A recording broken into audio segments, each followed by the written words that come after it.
Should I just stay in my home? Pros and cons of aging in place. There was a survey done just a few years ago by Merrill Lynch in conjunction with a group called AgeWave. And they asked retirees 65 and older, what are some of the biggest concerns that you have about living a long lifetime? And of course, you know, generally speaking, living a long lifetime is considered to be a good thing. But obviously there are some concerns that come along with that. As people live longer, there are, as you see here, the number one concern is serious health problems at 72%. Followed by, at 60%, not being a burden on my family. And as you can see, running out of money to live comfortably, almost half of the respondees. But then being lonely, not having a purpose, finally having nothing to leave the children or grandchildren. So I was in the financial planning business for 13 years before starting MyLifeSite.net. And, you know, when you're in the financial planning business, so much about the money. That's our job as financial planners, and we focus on asset allocation and rate of returns and things of this nature. But what I see when I look at this, what really stands out is that 4 of the 6 responses really don't have that much to do with money, at least not directly. And the interesting thing is that those 4 in particular are impacted in a pretty dramatic way by where someone lives as they transition through the different stages of retirement, from the early to mid to later stages of retirement. So Yogi Berra once said, if you don't know where you're going, you'll end up someplace else. And I think that's a good segue into what we're going to talk about today, because it really is about, you know, where does one go from here? What's the best retirement lifestyle or the best retirement living situation for somebody, you know, depending on their particular circumstances. So when we talk about planning for long-term housing and care, there's really, in my mind, one overarching goal, and that is to help make sure that that transition from independent living to living with care services, whenever that time comes, is as manageable and life-affirming as possible. Now, whenever that time comes, you know, for some, if somebody who's, say, in their early to mid-70s, for instance, it could be years. It could be 20 or 30 years or longer before they ever need care, if at all. For others, it certainly could happen sooner than that. So it's really about planning ahead and making sure that you and your family members have had these important discussions, and to the extent possible, know sort of how you would want things to be handled if and when that time comes. So what are the retirement living choices? Well, there's really 2 overarching choices. The first, of course, is to stay in your home. And that's really what we're going to talk about today, obviously. The vast majority of people want to stay in their homes. So we're going to talk about some of the reasons why, and then we'll look at the other side of that as well, some of the drawbacks to that. The alternative, of course, is moving into a retirement community, or at least moving to some type of a community setting. So there's different categories perhaps under that, but at the end of the day, you can either stay where you are or move to a community setting. I was doing a presentation not too long ago, a live presentation, and somebody said I forgot one, and when I asked them what it was, they said moving in with the children. And it always got a, you know, it seems to get a chuckle, or sometimes when I mention that, moans and groans even. So I don't know, apparently that's not something a lot of people want to do, even though decades ago that was just kind of what happened. So we're not going to focus much on retirement communities today. We'll talk about that in upcoming presentations, but let's talk a little bit more about staying in the home. So here are some of the main reasons that people generally want to stay in their home. Obviously, it's a comfortable and familiar environment. We tend to be, you know, we kind of stick to what we know. A lot of times we are creatures of habit and really don't like change. And so a lot of times people just simply find that they would prefer to stay in a place that's comfortable and familiar to them. Of course, you also have that emotional connection. If you're still living in a home that you've been in for years and years, perhaps it's the home that you raised your children in, and even grandchildren, spent a lot of time there, and you just have that you know, that emotional tie that sometimes is tough to break away from, and that you want to that you want to hold on to and maintain as long as possible. So certainly an understandable reason. Neighbors. You know, one of the things I hear a lot is we have good neighbors. Our neighbors have been around for a long time, and we don't want to leave the neighborhood. And that is true.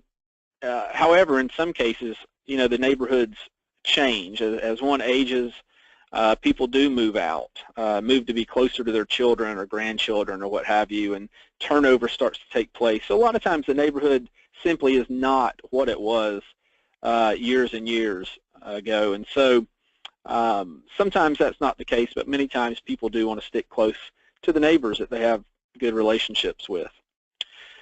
A biggie, avoids the hassle of moving.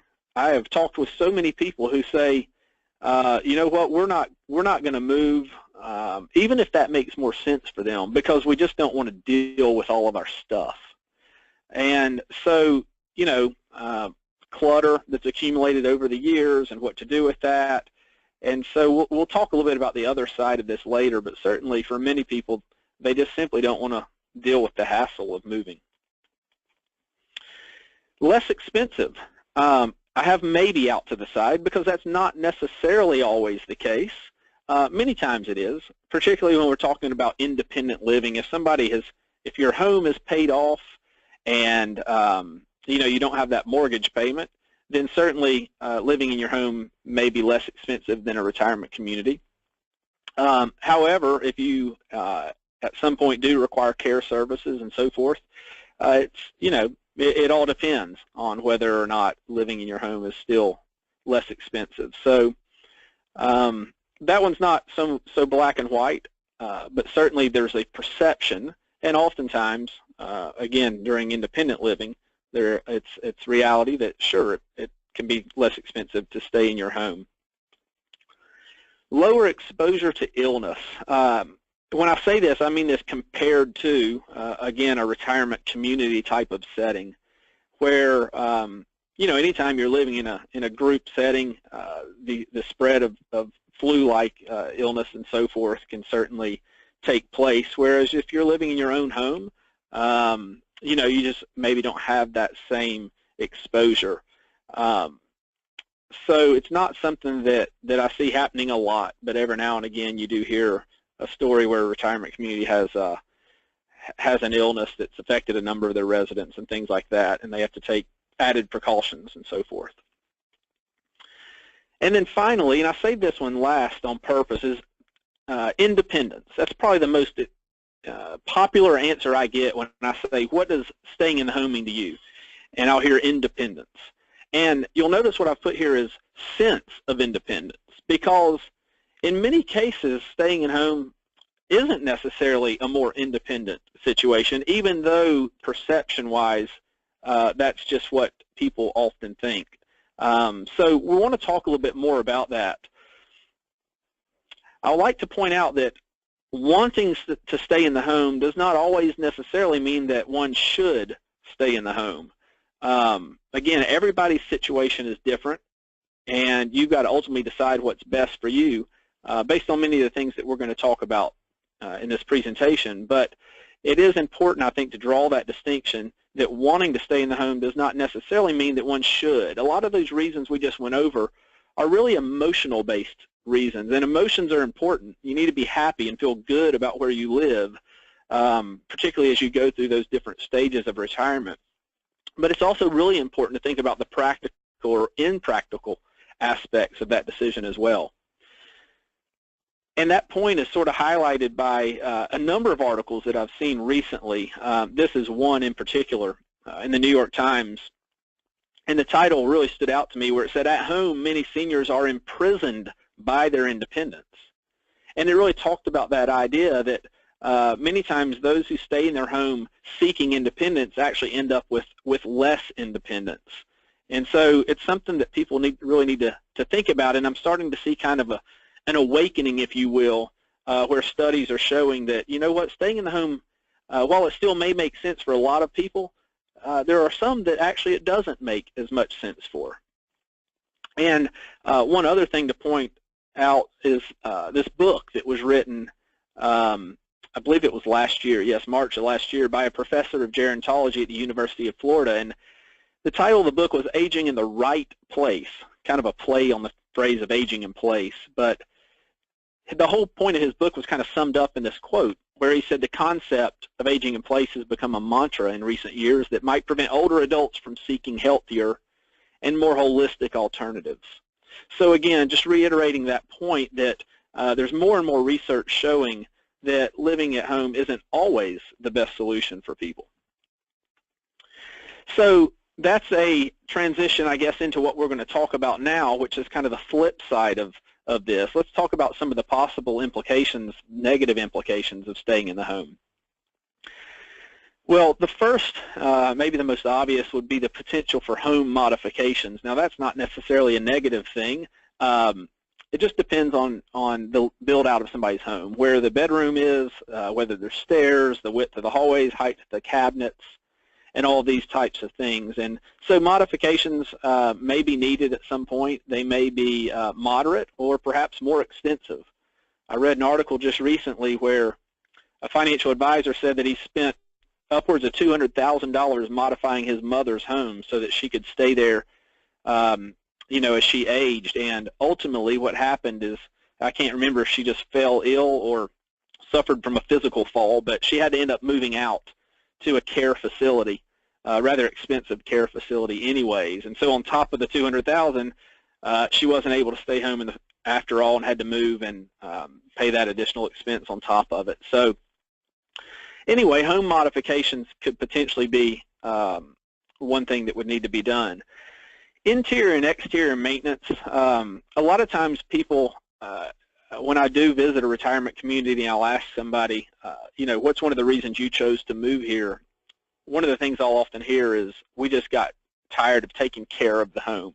You know, we just want to be somewhere where the maintenance is taken care of for us, the laundry, you know, housekeeping. We don't have the lawn to take care of like we used to. Some retirement communities do still offer villas and you have your own lawn, but even then it's taken care of by staff and so forth.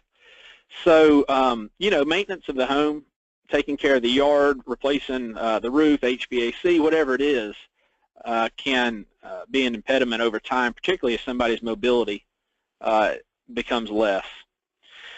Transportation and travel limitations. You know, when we talk about transportation, and this I think points really to this notion of independence, if somebody reaches the point where they're no longer able to drive themselves safely, that of course is a very difficult situation, because that is obviously one of the last things when we talk about independence, having to give up the keys, so to speak. But when that occurs, it really does lead to a less independent situation. And for those who live at home, particularly if they're single, it can become a very confining situation. And so, you know, you have that lack of interaction, social interaction, and things of that nature. And so that leads to the next one here, which is risk of social isolation. There are more and more studies that we're seeing that point to the health risk of social isolation. And I don't want to imply that living at home automatically means somebody's going to be socially isolated. You know, but the reality is that as time goes on, and again, as mobility becomes, you know, as they have less mobility and less interaction, you do start to see that, and it can really have an impact on somebody's health, their mental health as well as their physical health. People who are lonely, if you will, tend to have higher risk of heart problems and high blood pressure, insomnia, and things of this nature. Lack of nutrition, that's something else that we're starting to see more of, you know, in terms of some research that's out there or articles that, you know, those who live at home, as they're less able to prepare meals for themselves or have access to regular meals, you know, they have irregular meal times or poor nutrition, just really not receiving the type of 3 balanced meals a day that they should. And of course that, on top of the other things that we're talking about, also can lead to illness and really chronic poor health conditions. So As I said before, this doesn't necessarily mean that that's going to be the case for everyone, but it's something to think about. You know, if somebody ages in their own home, how are they going to continue to receive those 3 balanced meals each day? Challenges of in-home care. There are certainly some wonderful in-home care service providers out there. People who are in that profession are amazing because of what they do and their hearts for what they do. But at the same time, there's some real challenges in that industry, and probably the biggest is finding consistent quality care. There's just a lot of turnover, and that for many people is a challenge. So somebody has to manage that process, and it's typically not the person receiving the care. So if that point comes where somebody needs some care in their home, whether it's just a couple hours a day or higher levels of care, that's a process that can really become challenging. You know, somebody can have all their financial affairs in order or have long-term care insurance and or have you know, a high level of assets, but still at the end of the day, if they're not able to find good quality care, it can become very problematic. Delaying a move until later. Sometimes what I'll see is people want to stay in their home as long as possible, as we've talked about, for all the reasons I showed earlier. But then at some point they end up having to move anyway, just simply because it's no longer safe to live in the home. And the challenge with that is that they've delayed that move to a point in time where it's very difficult from a physical and a health standpoint, emotionally, mentally, and even physically. The longer somebody delays a move, the more difficult that move can be on somebody's, you know, on their body, frankly, and their mind and their emotions and everything else. And so that often can be a challenge, and that's particularly an issue when you have spouses. You know, if there's 2 spouses, one requires care outside of the home, the other still living in the home, then you have that separation taking place in many cases. And then finally, the potential burden on family. This is something I want to jump into just for a few minutes here before we close, because I think it's really important to take this into consideration. The vast majority of caregiving provided in this country is done so by family members. I think it's upwards of 90% of caregiving is provided by an unpaid family caregiver. And there's 65 million unpaid family caregivers in this country. Not all are caring for an older adult, but most of them are. The estimated economic value of unpaid caregivers in this country is $450 billion per year. 17% of caregivers feel their health is worse as a result of serving in that role. If any of you have served in that role, you can relate to some of this, I know. Up to 70% have clinically significant symptoms of depression, which of course can lead to other health problems. 50% say caregiving takes time away from friends and family members. And lastly, and this one's pretty staggering, the average lost lifetime wages and benefits for the family caregiver is almost $304,000. And so somebody might say, well, how is that the case? Well, what happens is usually when somebody's serving in that role, they have to take time away from their careers, often even retiring earlier than had planned. And so that's a loss of wages, but it also translates to a couple of other things. Number one, less that person can contribute to their retirement account. Because if I'm earning less, that's less I can contribute. And then also it can impact the caregiver's calculation for Social Security. And so when you take the present value of those future income streams, the average comes to about $304,000. And the reason I think this is important is because a lot of times people will say, well, I'll stay in my home, it'll be a lot cheaper to do that. That may be the case directly, but what you'll see here is indirectly, a lot of times that cost gets passed on to the next generation. So, you know, this is not to suggest that most of us would not do, we'd do anything for our loved ones and our parents and so forth. But the issue is that it does have a pretty dramatic impact. And so I know there's a growing number of people who say, I simply don't want to put my children or even my grandchildren through what I had to go through. So anyway, when you talk about the impact on health and so forth, and then this financial impact. It can really put a burden on a family. Closing, the idea really, as I said, is what's best for you or your loved one. There's no clear-cut answer. There are a lot of really good reasons to stay in the home, but as I mentioned, a lot of them, again, are emotional based. So you really need to think through this other side, whether you're planning for yourself or a loved one or a client. Really take all of these things into consideration, and to the extent possible, have a plan in place. So we're going to do some upcoming, we'll have more webinars coming up. Hopefully you've seen those as you signed up for this one. If not, you'll receive an email following this webinar with a link to those so you can sign up. But we're going to talk more about, what are some of the other retirement living options out there. The senior living landscape, if you will, what the different options are, what types of questions to ask, and things of that nature. And so that concludes our webinar today. I want to thank you all again for attending. You see our websites there at the bottom, MyLifeSite.net and NACRA.com. You can go to either one of those websites or both to get a lot of other additional really good information on senior living. And with that, I am going to close. Again, thank you all for attending, and I hope you have a wonderful day.